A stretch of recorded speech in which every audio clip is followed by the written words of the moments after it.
Enjoy. Thank you, and welcome to our patterned hand knit blanket class.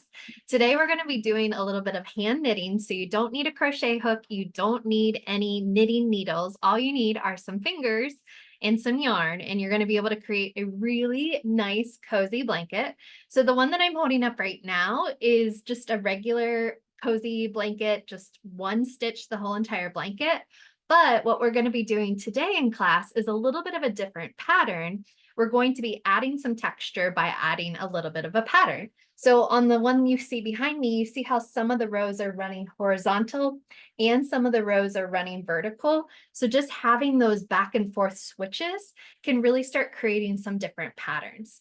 So as Felicia said, there's not a specific pattern for the class today, but what she was talking about is I've created some kind of like what it would look like if you do these types of stitches or what it would look like if you do these types of stitches. And I did a little bit of the math for you because I think the biggest question usually in blanket making is what size is my blanket going to be and how much yarn do I need to buy, and some of those very important questions. So let's go ahead and get started with those questions right away. But if you think of other things, especially if you're crafting along with me today, if you need me to repeat a step or show something again, let me know in the chat so that I can make sure that everybody has a good experience. And this is being recorded, so you're always welcome to come back to our YouTube channel and watch this video again as soon as we get it up there for you. So I'm going to talk about my yarn. And the yarn I'm using today is the Bernat Blanket Big. And this particular skein of yarn is about 32 yards. That's what it says on the packaging. It's about 300 grams and it is a jumbo 7. So always on your yarn, you're going to see your size, the weight of the yarn. And so this giant jumbo 7, what that means is that it's very thick. So it works up very quickly and you'll be able to make a very large blanket in not a ton of time. So I would say that your whole entire blanket process is probably going to take you about 3 hours to make. Obviously, we only have an hour together in class. So what I'm going to be doing is I'm going to be working on some smaller swatches to show you some of the different options. But as I'm working, feel free to work on a very large blanket or do a small swatch with me during this 1 hour class and really get a feel for what you're doing. And then you can decide how much yarn you think you want to buy and what you want to do for your final blanket. So this swatch I'm showing you right now is also Bernat Blanket Big. And this swatch right here is about 18 inches wide and about 24 inches long, which makes it about 1.5 feet by 2 feet. And this is one skein of yarn. So you can imagine that if I used 4 skeins of yarn, that would end up with a really nice size blanket that's about 3 feet wide by about 4 feet long. So it's not going to cover the tallest person, but it's a really nice blanket for like a throw to put over yourself while you're watching TV or something like that. So this is a variegated yarn that changes colors, but you still can probably see the pattern in this one, where I'll have 5 rows of what we call knit stitches. And then I'll have 5 rows of what we call purl stitches. So it changes to this horizontal. And then I did 5 rows of knit stitches again and 5 rows of purl. So all of this right here was done with one skein. And like I said before, it's about 1.5 feet by 2 feet. So if I double this going width and length, I'm going to have about a 3 foot by 4 foot blanket with just 4 skeins. Now, if you add up a skein, you're going to have even more length. And so I think that if you want a longer blanket, especially for a taller person, 5 skeins is a really good number to have too. Now, another pattern I want to show you could be something. This is also just one skein right here, like this. So check out this pattern. You can see it almost makes like a little checkerboard, because what I did was I interchanged my purl stitches and my knit stitches, purl, knit, and then went every other down here and created this really cool texture to it. So we're going to talk about some different options when it comes to what kind of pattern you want to put into your blanket. But I think now is the time to go ahead and get our yarn and get started on the basics of blanket making. So you should have a center pull for your yarn. So I'm going to find the center of my yarn and I'm going to go ahead and pull out the tail. There it is. And I'm going to be making a slip knot. Now, if you've never made a slip knot before, I have one method of showing you, but you're welcome to try whatever method you may already know. Or if this doesn't work for you, let me know and I'll see if I can show you another way. So I like to have my hand and point my hand so that it's facing my belly. And then this is called the tail of the yarn. And what's still attached to the rest of the skein is called the working yarn. So this is all called working yarn, and this is the tail. So my fingers are pointing towards me, and I drape the tail over so that the tail is on the right-hand side and the working yarn is on the left-hand side. Then I grab both the working yarn and the tail with my other hand, with my left hand in this case, and I'm going to twist the yarn. And I'm going to take my fingers and I'm going to go away from me. And what happens is it brings this yarn over top of this yarn, making a little cross. So I twist my wrist and then I'm going to use my pincher fingers and I'm going to grab the working yarn, not the tail, but the working yarn. And when I grab the working yarn, I've created something that's called a slip knot because it can slip up and down your yarn. And that's your slip knot. I'll definitely show that again. So if my hands are towards me, I drape it over so that the tail is on the right and the working yarn is on the left. I grab it with my other hand and I twist my wrist around, use my pinchers, and grab the working yarn and pull it through. This is my slip knot. This is a tail. These are my pincher fingers. So because the slip knot can adjust, I want you to slip that knot so that you can perfectly kind of fit it around maybe 3 or 4 of your fingers and make that size for your loop. And then we're going to try something called a chain stitch. So let me know if you need help with your slip knot again, but I'm going to move on to the chain stitch. I'm going to use my pincher fingers and I'm going to reach in and I'm always going to be grabbing this working yarn. So I'm reaching in and grabbing the working yarn and pulling out a loop. Now I have this new loop. So I reach in with my pincher fingers and I grab the working yarn and I pull my next loop. Reaching in, grabbing working yarn, pulling it out. And you'll start to see what we call a chain form because this is our chain stitch. So I'm just practicing right now. I haven't started my actual project yet. Just want to make sure that you're okay with this chain stitching. And I just keep going. And one of the ways that you can make your chain pretty even is each time you pull up a loop, kind of measure it by making sure it's the same number of fingers every time. If you have one loop that's much longer and then one loop that's much shorter, then you're going to get kind of a wonky chain where some of the chains are going to be a different size than some of the other ones. And that just kind of changes things. I'm going to gently pull this to undo it. And now that I'm doing okay with my chain, I'm going to go ahead and start a project. So I'm going to make a swatch that's going to be 12 stitches wide. If you want to start on your complete whole blanket, I recommend at least 24 inches of stitches of width, which will give you about 3 feet to keep in mind. And if you're just doing the swatch with me, ours is going to be 1.5 foot wide. So you probably want a flat table or some surface to work on. Usually works best on a table for me. And I'm going to chain 12 stitches. So this slip knot does not count. I'm going to put my pinchers in and I'm going to grab some yarn, and that's 1. Grab some yarn, 2. Grab some yarn, 3. Grab some yarn, 4, 5, 6, 7, 8, 9, 10. Pulling out some more working yarn. 11, and 12. So now I have a chain of 12 stitches. And you can see each one of the stitches is made up of what we call like a little V. If I turn it this way, you might be able to see that letter V right here and right here. So these two yarns come together to make each one of those V shapes, which is a knit stitch. So we just created a knit stitch.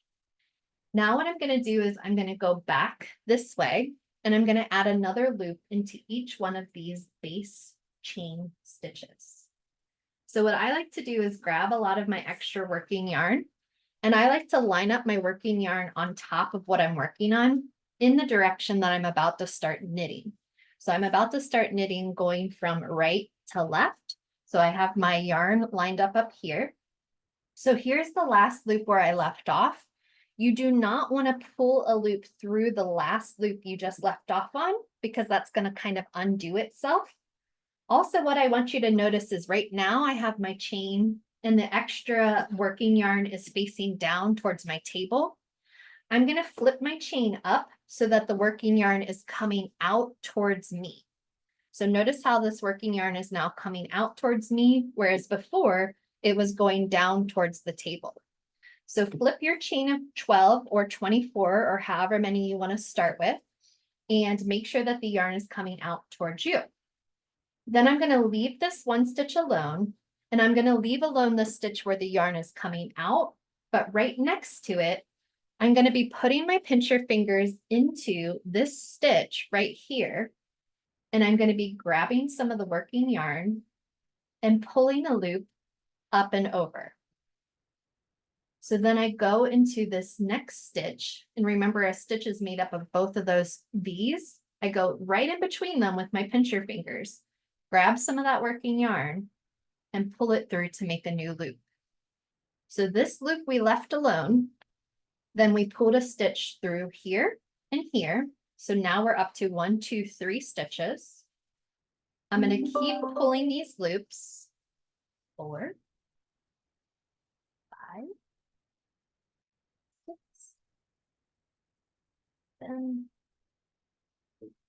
8, 9, 10, 11, and 12. So counting this loop that's kind of off to the side, I now have 12 stitches total. And you didn't have to put a loop through your where your slip knot is. But if you don't have 12 stitches counting the one on the side and you need one more, you can go ahead and slip another loop through that last space if you want to, so that you have 12 to work with. So I have just done one base row. I've done one row of knit, and I'm not going to switch up the pattern quite yet. I'm going to do another row of the knit stitch for you. So now this time I'm going to be knitting going from the left to the right. So I want my working yarn to kind of go in that direction. And I'm going to go to each one of these loops that I just pulled open. And I'm going to take my pincher fingers and I'm going to grab a little bit of the working yarn and pull it up and over. So up and over is creating this new row and this new knit stitch. Go to each one of those loops and pull some more yarn up and over.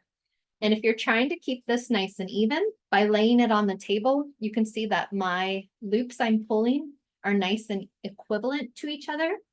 I don't pull one that's way longer than the other ones. You can also keep going back and measuring with your fingers and making sure that each one of those stitches is about the same size.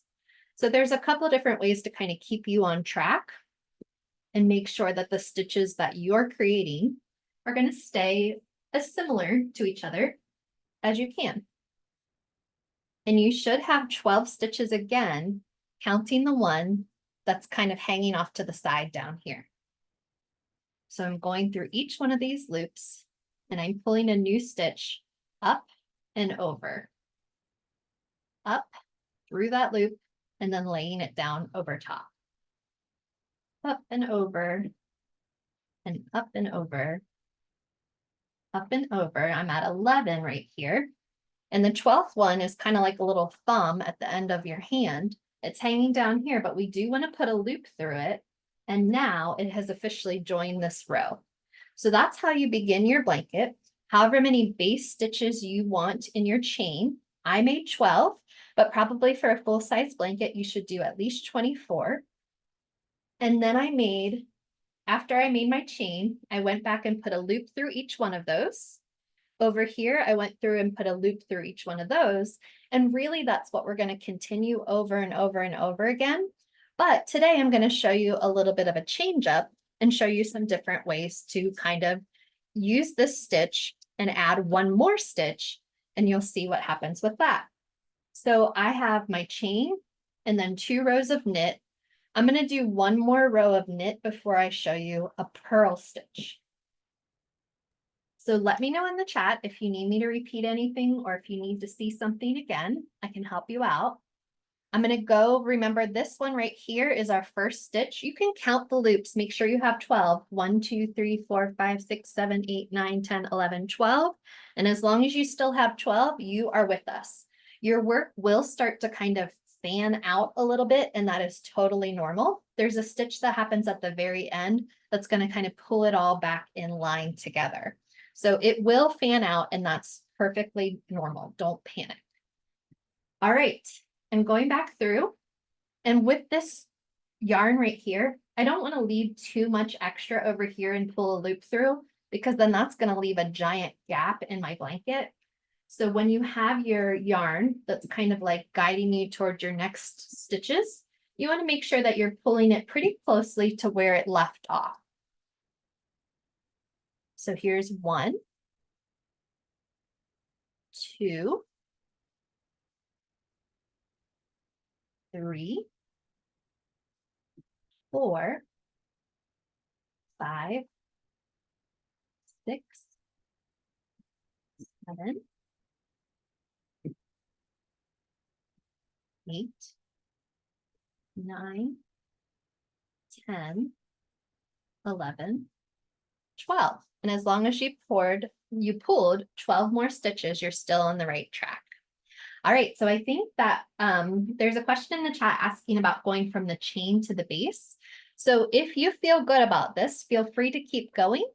Feel free to try all 24 to make your full-size blanket, or at least get started on your full-size blanket.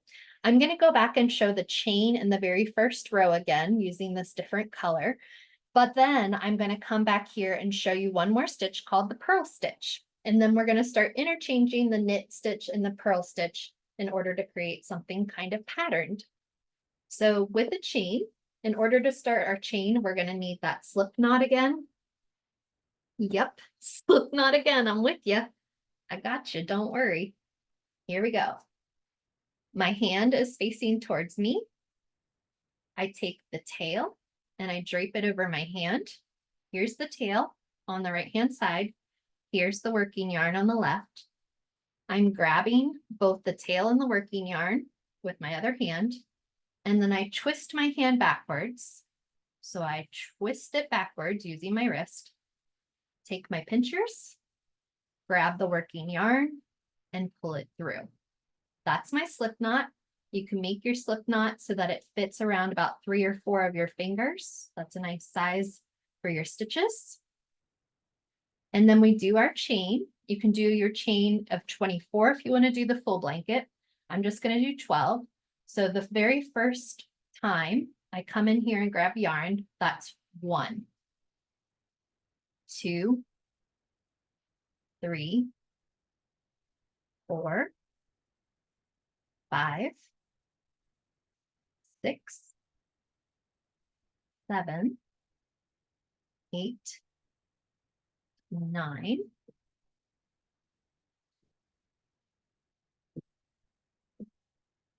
10, 11, 12. And this is where we left off, where some people wanted to see how I put the first set of stitches into this chain. So your first thing I want you to check out is make sure that your working yarn is coming out towards you. If your working yarn is going down towards the table, it's underneath your chain. I want you to flip your chain over so that this working yarn is coming out towards you. You're going to leave this loop alone. You're going to leave the loop alone where that yarn is coming out, but right next to that, there's a stitch. Here's the V in the stitch. And you're going to go through this and you're going to pull a little bit of yarn up and over. So now you have 1 stitch over here, 2, 3, 4, 5, 6, 7, 8, 9,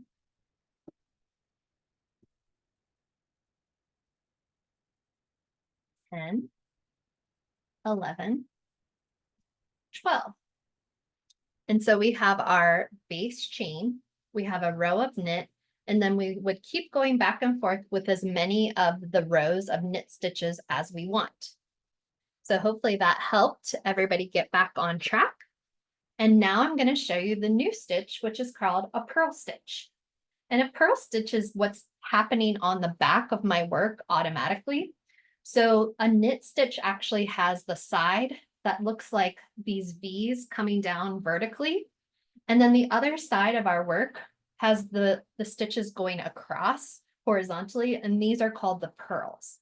So this side is the knit and this side is the purl. And what we're going to do is we're going to purposely pull purls on this side in order to give us something different. So the way that you do a purl is just a teeny tiny little bit different than the way we did our knit stitch. So here's where I left off. This was the last loop I had. This is my working yarn. So instead of me going through this last loop and pulling up and over, what I'm going to do with this working yarn is I'm going to push through instead of pulling up. So I'm going to take the working yarn and I'm going to push a loop through. So I'm going down this time. I'm not coming up and over. I'm going down and through. I'm going to take this working yarn and I'm going to push it through. So what's happening is it's raising these stitches and making that purl stitch. So I'm taking the working yarn and pushing down and through, but still making sure that I have loops. So here are my 3 purl stitches so far and the 3 loops that they use. I'm going to push down and through, down and through, and you should have 12 of these. Now I am making sure that my loops are not like twisted up. I'm making sure my loops are nice and straight when I'm pushing through. So here's a nice and straight loop for this working yarn to push down and through, down and through, down and through.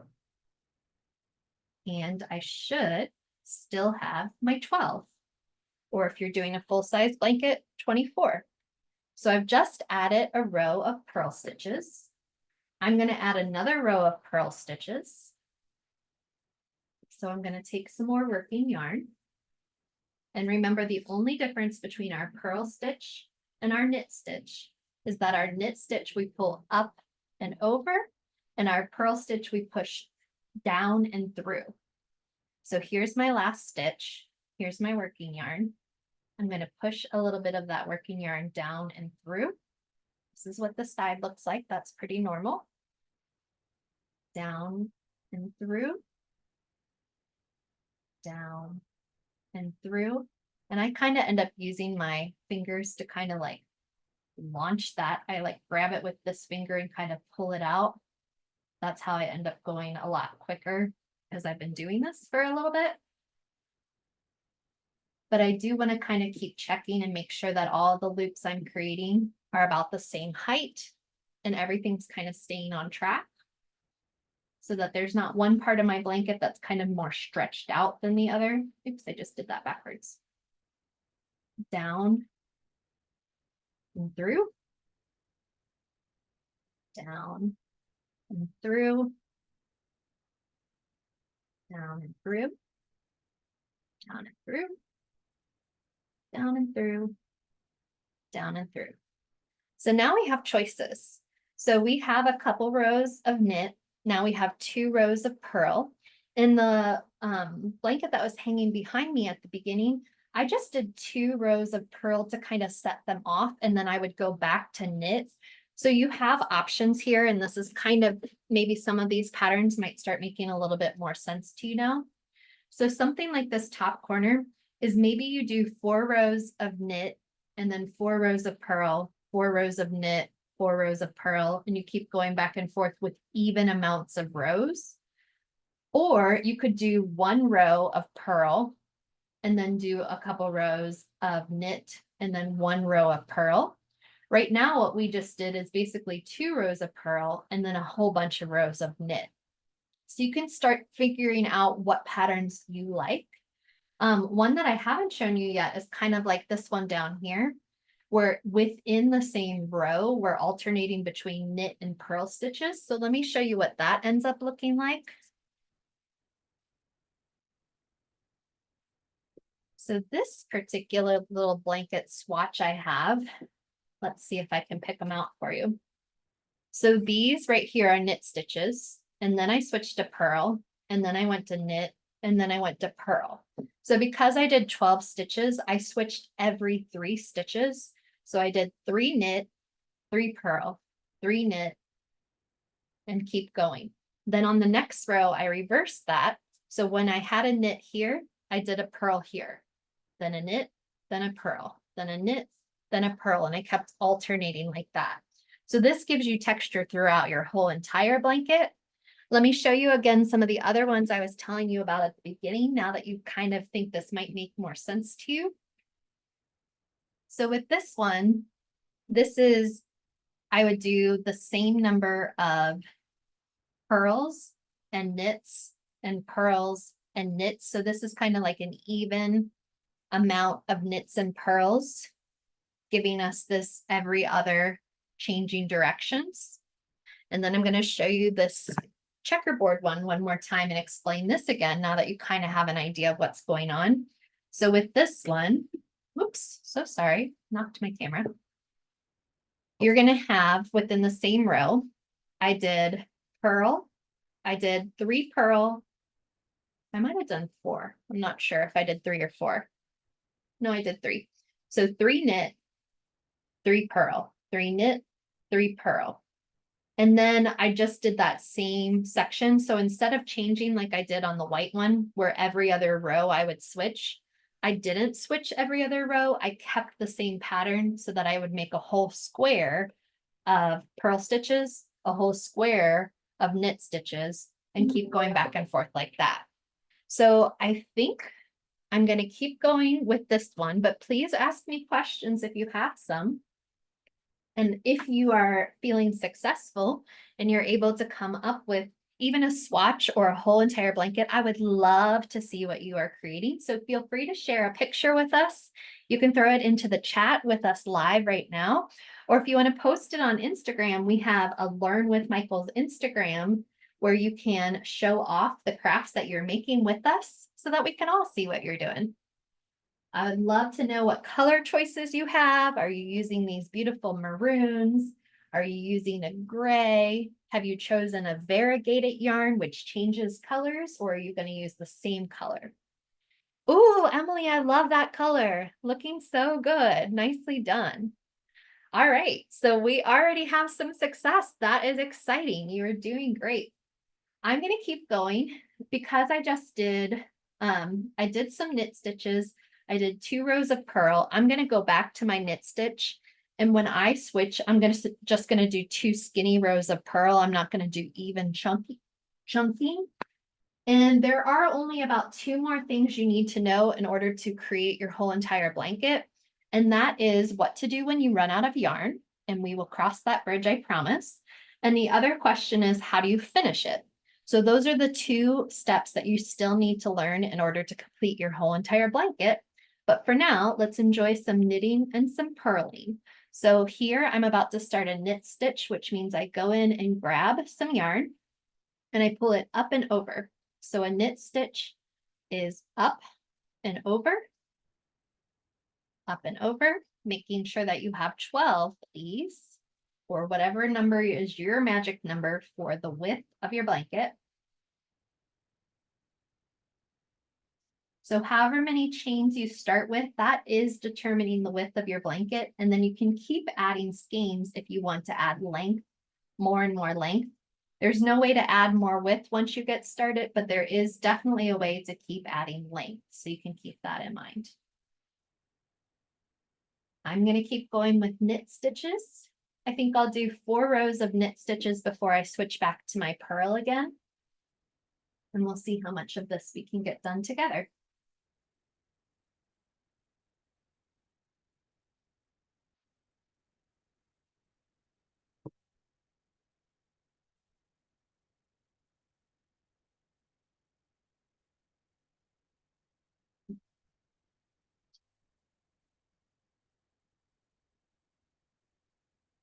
I was counting that time to make sure that I really still have 12, and I do, which is good news for me.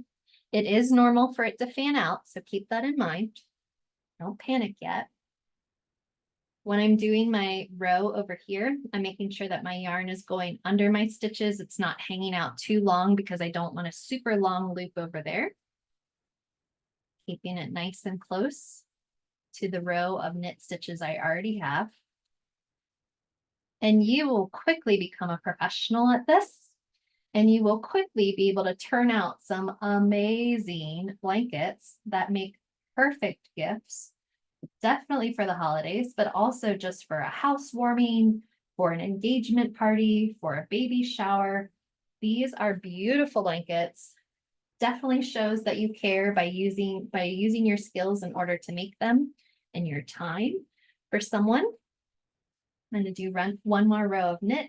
1, 2, 3, 4, 5, 6, 7, 8, 9, 10, 11, 12. And now that I have 4 rows of knit, I'm going to go back to my purl and give myself the straight line across again. So as a reminder of switching back to my purl stitchers are going to go down and through each one of my loops. So I take my working yarn and I push it down and through, and making sure that I still have a loop over here. Down and through, all the way across the blanket.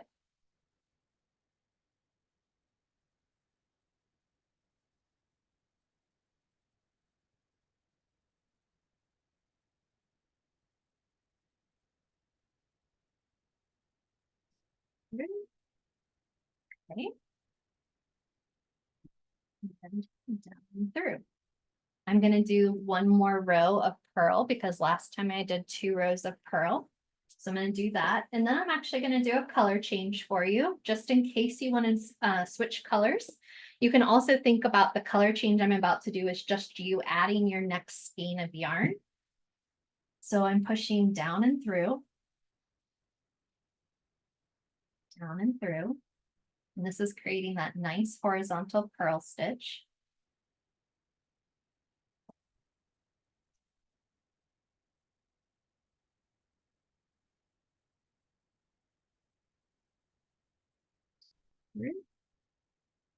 And I still have 12, so I'm still on the right track. Didn't lose any of my stitches. Now, let's pretend that our skein of yarn is ending, or let's pretend that we want to change colors. I change to this gold because, oh, no, I'm not, because I have that attached to something else. I'm going to change to this gray. So if you are going to change colors, or if you have run out, you want to kind of plan it so that you run out at the end of one of your rows. So if you end up and you get only this far and you can't finish a row, then you actually need to pull that out and go back to the last stopping side that you have. And then that's the place where you're going to want to add your color. You're not going to want to add your color change in the middle of your work. If you are continuing with the same color, you can do a skein change in the middle of everything and you won't notice it, but you will notice a color change. So make sure you do a color change at the end of one of your rows. So here I'm going to cut this down, or if this is already the end of your skein, you wouldn't have all this extra that I do. And here's this little bit of burgundy tail, and here's this little bit of gray tail. I'm going to take these 2 pieces and I'm going to tie a square knot as close to my work as I can. And you are going to want to pull these tight but be careful because this rope, it is like a rope and it can snap on you. So you want to pull it nice and tight, but still kind of be gentle with it as you're pulling, because you will just go ahead and rip it apart. It's pretty easy to do that. So what I've just done is I've connected my Merlot color, burgundy color to this gray. And then I'm going to take my scissors and I'm going to cut it down on either side. And so yes, you do have a little bit of a knot, but the knot is not that much bigger than the yarn itself. So it's actually going to hide pretty nicely. So I had just finished my knit stitches and then my 2 rows of purl stitches. So I'm about to switch back to my knit stitches, and I'm going to switch back with this gray now. So I'm going to go to this first loop and I'm going to pull that gray through. I'm going to leave this out like how I was with my other color. And now every loop I pull is just going to have that gray yarn coming from the working yarn. 2, 3, oops, that's 4. 1, 2, 3, 4, 5, 6, 7, 8, 9, 10, 11. I better check myself. 1, oops. So I, thank goodness, was counting just then and got to 11, which is wrong because I skipped one. So I'm just going to gently pull this out.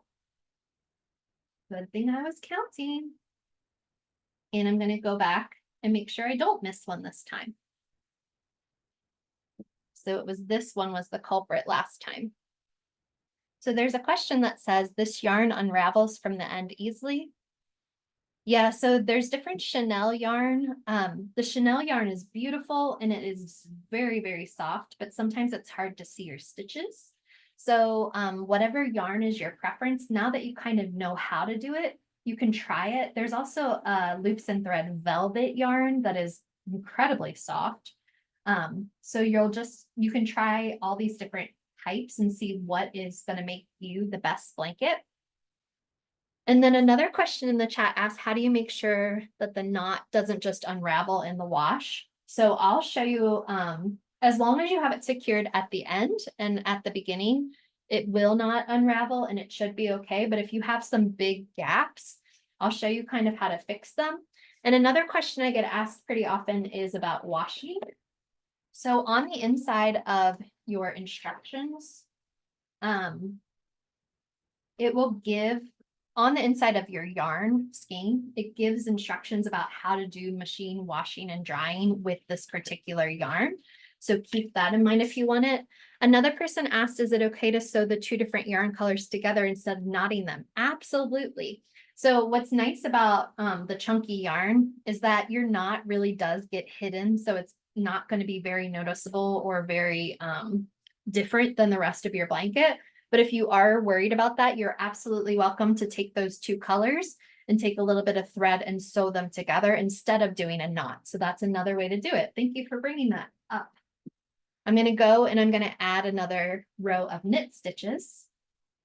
1, 2, 3, 4, 5, 6, 7, 8, 9, 10, 11, and 12. I was glad I counted last time so I didn't get too far away without missing that stitch. All right, now another thing I want to show you is that when you have a color change, you will always have a line like this when the color change happens. So if you want to avoid a line like this where it kind of shows that color change happening, then you should just continue using the same color for your whole entire blanket, or purposely decide which side is your good side and which side is your bad side so that you have that color change line always on the same side whenever you're changing your skeins or changing your colors of yarn. I'm going to do another row of knit, and then I'm going to do the finishing row to kind of show you. And then if you have some more questions about some of the other patterns I was showing you, I have my yellow blanket started too that I can kind of show you one of those more complicated alternating patterns as well. So I'm going to do a row of knit and then I'm going to do the finishing row to kind of show you how to finish off your entire blanket. So I'm just pulling knit stitches.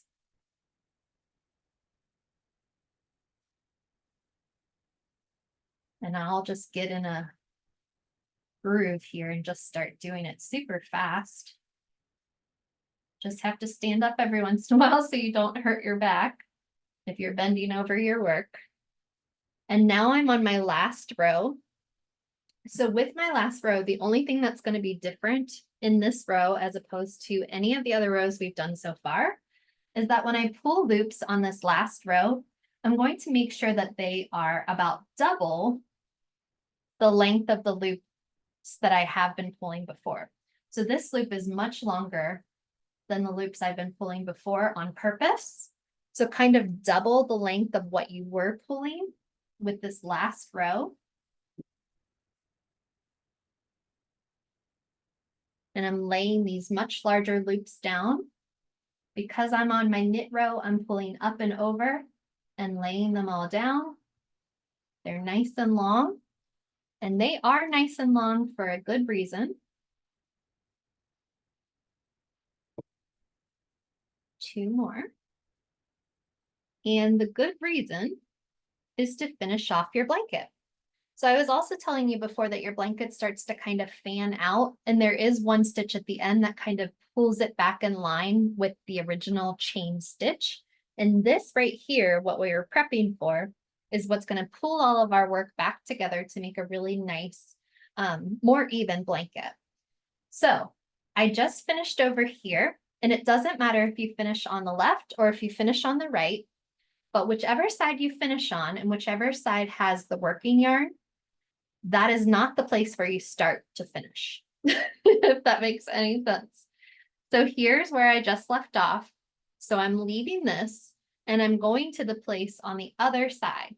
So this loop is not attached to the working yarn or the skein at all. This loop obviously is still attached.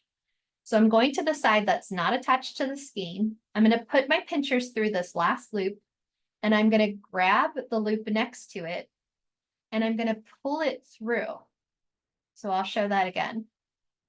I take my pinchers and go through the last loop and grab the loop next to it and pull that loop through. Then I can put my pinchers into that loop and grab the next loop and pull it through. Grab the next loop and pull it through. Grab the next loop and pull it through. And you're just feeding across, and look at that really nice stitch that's going to go across the top of your blanket to finish it off. So you're just putting your pinchers in, grabbing the loop, pulling the loop through. Now this is your new loop. Grab the next loop, pull it through, and you just go all the way across the top of your blanket. And the reason why you need it this last row to be double the length of the normal loops you were pulling is so that it can kind of lay over and it can kind of even back out. So look how nicely this is already even back out our blanket, and it has this really nice finishing stitch across the top of it. I have two more. And then I'm at the end where my working yarn is. I'm going to cut myself a tail. Doesn't have to be very long at all. And you're going to take this tail, and the tail is going to go through the last loop, and you're going to gently pull, but pull it pretty tight. Just do it gently so it doesn't rip on you. And that finishes off the blanket. I can take this end and I can weave it in, or I can trim it all the way down. I'm going to tie another knot. I'm going to go in the stitch below it and tie another knot. And then I'm going to trim it down closer to the blanket. Yes. And so this is about equivalent to one skein. I did switch colors, but I didn't use my entire purple or burgundy skein, and I didn't use my entire gray skein yet. So this is what I got from just less than an hour of working with you today. So you can imagine that after 3 hours, you can definitely have a nice size throw blanket for sitting on the couch, enjoying some TV, giving as a gift. So 4 skeins make for a size that's about 3 feet wide by 4 feet long. So if you want to make it larger than 3 feet wide, you shouldn't start with 24. Maybe you should start with 30 or 36. But however many stitches you start with at the very beginning of the chain is how wide your blanket is going to be. So keep that in mind when you're deciding. So how's it going? Is anybody making a blanket along with us? Are you doing okay? Let us know in the chat if you have some questions. I am going to talk a little bit more about like the checker. Ooh, yes, you are making progress. So if you were doing a swatch along with me, I was just using 12 stitches. And when you're ready to make your real blanket, you can take out what you already did, or you can leave that and you can always come back and do something else with it. This also can make for really cool pillows. So you can imagine that if I were to make this a little bit wider, I could fold this in half and make a cool pillow and just kind of seam these together. Just do a whip stitch around these and put a pillow form in here and you can have a really cool pillow. I've also done several other classes. So if you have mastered this blanket and you feel really good about it, there's some other classes I can direct you to on our Michael's YouTube channel where I've taught how to hand knit a bunny and how to hand knit a heart and how to hand knit a star or like a flower. So there's lots of different blankets that you can try. I don't have any of them with me, but this next week coming up is a very strong yarn week for my classes too. So next week we're going to be learning, if you don't know how to crochet yet, this might be something that you want to try. You can always watch the video several times until you get the hang of it, but this is like a circular scarf, which is called a cowl. So if you want to make this cozy cowl with me, this is about an hour-and-a-half long crochet project. If you want to try this, I want to see your blanket. So please share with me on Learn with Michaels. Tag us, use the hashtag so that we can see what kind of blankets you're making. So one question in the chat asks, I may have missed this, but do the stitches have to be an even number? And the answer is no, they don't. But if you're going to make some kind of checkerboard sort of pattern, then you do want to make it an even number so that you can switch on and off. So let me go back. I'm going to switch one more time, Felicia, back to my other camera. And I'm going to show you the yellow one that I started working on. And I'm going to show you, do you mind switching for me? Thank you. So I'm going to show more of the checkerboard again. So I have 12, which is nice because it's divisible by 3, it's divisible by 4, and it's divisible by 2. So I have lots of different options with 12 and 24. But you can use whatever number you want to. I just am a math nerd and like it to be a certain way with the pattern. So I'm going to show you a little bit with the checkerboard. Because there's 12, I'm going to do 3, 3, 3, 3, and I have 4 chunks. So I'm going to do 3 knits, which means up and over.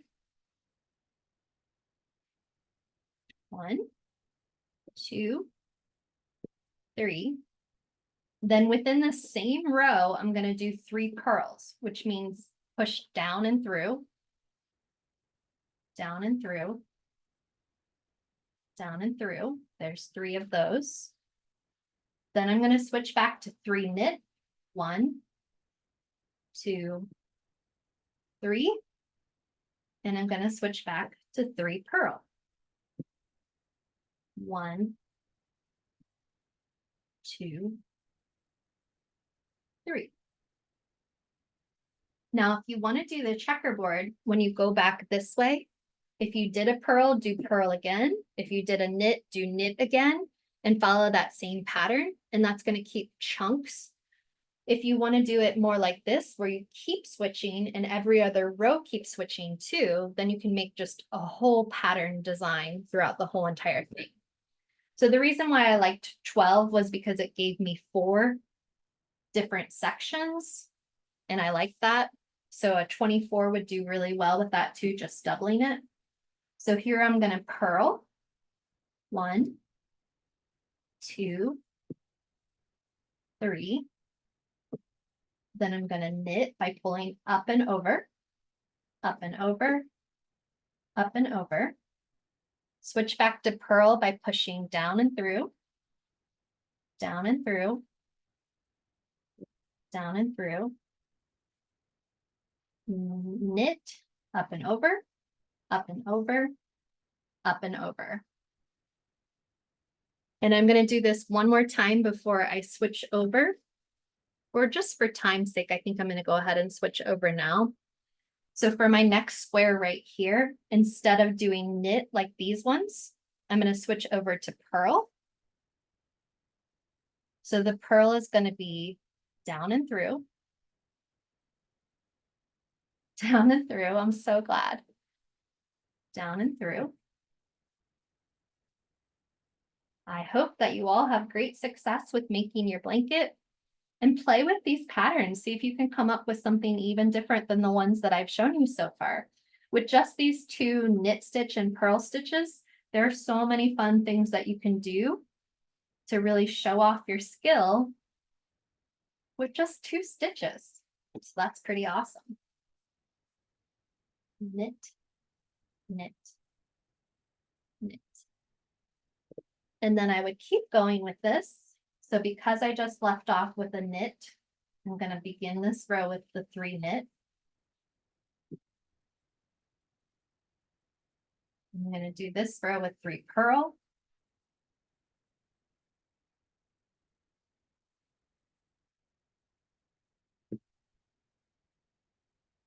And I'm going to do 3 knit.